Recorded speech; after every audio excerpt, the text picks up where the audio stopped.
হাজারো সমস্যা, দেয়ালে পিঠ ঠেকে গেছে, হতাশ হবেন না। মাত্র 100 বার পাঠ করুন, চারিদিক থেকে আল্লাহ পাক রব্বুল আলামিন গায়বী সাহায্য করবে। বিশ্বনবী মুহাম্মদুর রাসূলুল্লাহ সাল্লাল্লাহু আলাইহি ওয়াসাল্লামের কাছে সাহাবায়ে কেরাম যখন আসতেন, রাসূল করিম সাল্লাল্লাহু আলাইহি ওয়াসাল্লাম সাহাবায়ে কেরামদেরকে বলতেন, ও সাহাবীরা, যত সমস্যার মধ্যে পড়বা সাজদায় পড়ে যাও, সাজদায় পড়ে আল্লাহকে স্মরণ করো, আল্লাহ তাআলা সমস্ত সমস্যার সমাধান করে দিবে। ওয়াসজুদ ওয়াকতারিব, সাজদা দিবেন, আল্লাহর নিকটবর্তী হয়ে যাবে। আল্লাহ পাক রব্বুল আলামিন বলেন, ইয়া আইয়ুহাল্লাযীনা আমানুস্তাঈনু বিস-সাবরি ওয়াস-সালাহ, হে ঈমানদারেরা, তোমরা সালাত এবং ধৈর্যের মাধ্যমে আমার কাছে সাহায্য চাও। যখন বিপদের মধ্যে পড়বেন, নামাজের মধ্যে দাঁড়ায়া যাবেন, ধৈর্য ধারণ করবেন, আল্লাহ পাক রব্বুল আলামিন অবশ্যই আপনাকে সাহায্য করবে। এই জন্য বিপদের মধ্যে পড়লে দুনিয়ার দরজা বন্ধ হয়ে যেতে পারে, দুনিয়ার মানুষেরা আপনাকে সাহায্য নাও করতে পারে, দুনিয়ার মানুষরা 3টা বাজে দরজা বন্ধ করে ঘুমাতে পারে, কিন্তু আল্লাহ তাআলা ঘুমায় না। আল্লাহু লা ইলাহা ইল্লা হুয়াল হাইয়ুল কাইয়্যুম লা তাখুযুহু সিনাতুন ওয়ালা নাওম। আল্লাহ বলে, রে বান্দা বান্দি, আমি রব, আমি হাইয়ুম, আমি কাইয়্যুম, আমি চিরঞ্জীব, আমি দ্বারক বাহক, আমি আল্লাহ ঘুমাই না, আমি তন্দ্রাও যাই না। তুই রাত 2টা 3টা বাজে বিপদের মধ্যে পড়ে দুনিয়ার কাউকে না পাইলেও আমি আল্লাহরে ডাকলে আমি আল্লাহ সাড়া দিব, আমি তোকে জটিল কঠিন মুসিবত থেকে তোরে হেফাজত করব। বলছিলাম, যখন বিপদের মধ্যে পড়ে যাবেন, বিপদের মধ্যে পড়িয়া এই দোয়াটা 100 বার পাঠ করবেন। যদি 100 বার পাঠ করতে পারেন, আল্লাহ পাক রব্বুল আলামিন আপনাকে অবশ্যই চারিদিক থেকে সাহায্য করবে। এই দোয়াটা একজন নবীকে আল্লাহ পাক রব্বুল আলামিন শিখাইছেন, ওই নবী দোয়া পড়েছেন, ওই নবীকে আল্লাহ তাআলা বিপদ থেকে মুক্ত করেছেন এই দোয়ার মাধ্যমে। আল্লাহ তাআলা বলে, হে মুমিনেরা, যখন তোমরা বিপদের মধ্যে পড়বা, ঠিক তোমরা ওই নবীর মতো এই দোয়াটি পাঠ করবা, আমি আল্লাহ তোমাদেরকেও বিপদ থেকে উদ্ধার করব।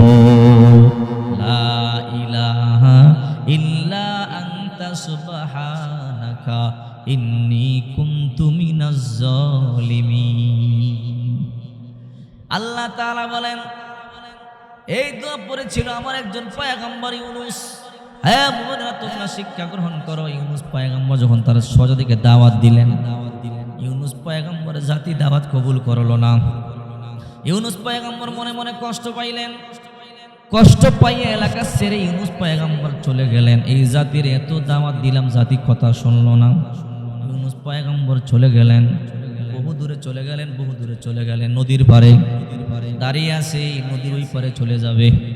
হঠাৎ করে ইউনূস পয়গম্বর তাকায় দেখে একটা জাহাজ যায়।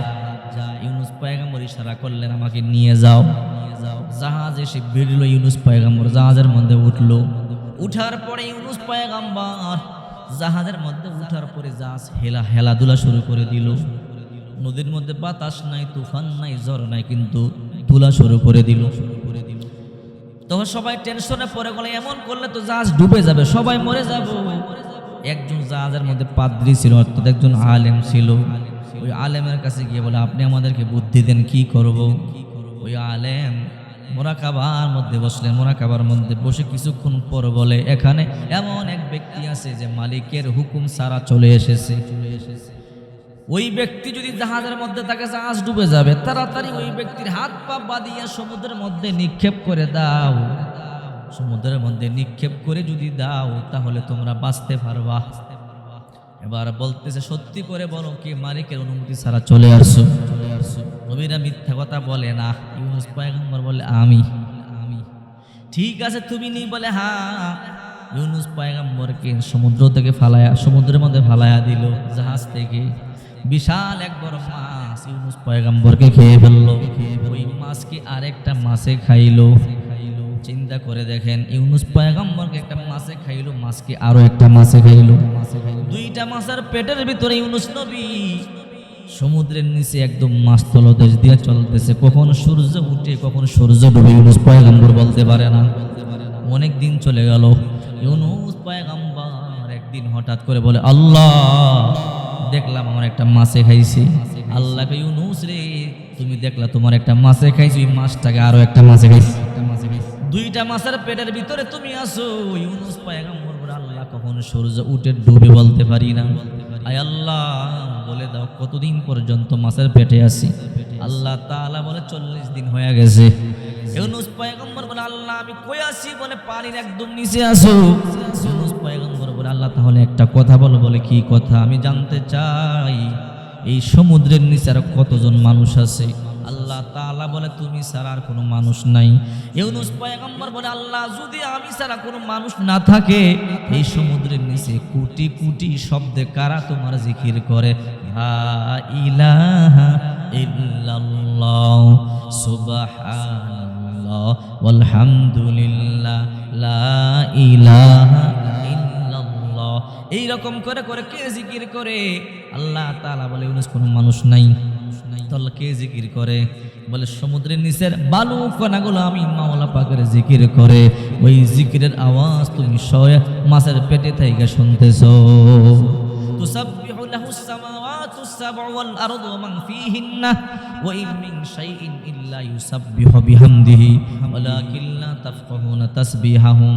আকাশে যারা আছে, জমিনে যারা আছে, জমিনের নিচে যারা আছে, সব মাখলুকাত মাওলা পাকের জিকির করে, তাদের ভাষা আমরা বুঝি না। ইউনূস পয়গম্বর শুনবার পর একটা চিৎকার দিয়েছে, আল্লাহ! চিৎকার দিয়া বলে, লা ইলাহা ইল্লা আনতা সুবহানাকা। আয় আল্লাহ তুমি ছাড়া কোনো ইলাহ নাই, তুমি ছাড়া কোনো মাবুদ নাই। সুবহানাকা তুমি পবিত্র, তোমার কোনো দোষ ত্রুটি নাই। ইন্নী কুনতু মিনাজ জালিমিন, আমি ভুল করেছি, জালেমদের অন্তর্ভুক্ত হয়ে গেছে, জুলুম করেছি, আল্লাহ মানে মাফ করে দাও। এই কথা বলতে দেরি আল্লাহ তাআলা ডাক দিয়ে বলে, ফাস্তাজাবনা লাহু, তার ডাকে আমি সাড়া দিলাম। ওয়ানাজ্জাইনাহু, তার আমি মুক্তিও করে দিলাম। ওয়াকাযা ওয়ানাজ্জাইনাহু মিনাল গাম্মি, সে সমুদ্রের তল থেকে, মাছের পেট থেকে আমি আল্লাহ তারে মুক্ত করে দিলাম। ওয়াকাযালিকা নুনজিল মুমিনিন, এমনি করে যখন কোনো মুমিন আমাকে এইভাবে ডাক দিবে, আমি আল্লাহ তাআলা সাথে সাথে তাকে বিপদ থেকে উদ্ধার করব। হাজারো সমস্যা, হতাশ হবেন না। দেয়ালে পিঠ থেকে গেছে, 100 বার করুন লা ইলাহা ইল্লা আনতা সুবহানাকা ইন্নী কুনতু মিনাজ জালিমিন।